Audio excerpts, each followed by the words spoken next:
On l'a vu, la BCE a commencé à réduire ses taux directeurs en 2024. Cette baisse a été répercutée sur le taux d'intérêt proposé par les banques aux emprunteurs, que ce soit les ménages ou les entreprises, mais ces taux sont tout de même restés relativement élevés.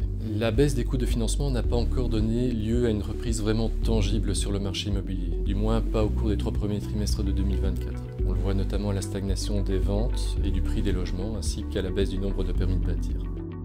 Des premiers signes d'une reprise de l'activité immobilière sont toutefois apparus à la fin de l'année. C'est ce que laisse notamment entrevoir l'évolution des prêts accordés aux ménages, qui sont repartis légèrement à la hausse dans la seconde moitié de 2024.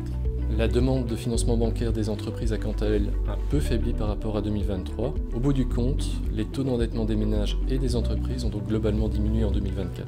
Bien que ces évolutions soient le reflet du ralentissement de la croissance économique, elles sont tout de même de bon augure du point de vue de la stabilité financière. À ce sujet, on peut aussi relever le niveau de rentabilité et de capitalisation des banques et des entreprises d'assurance qui reste robuste.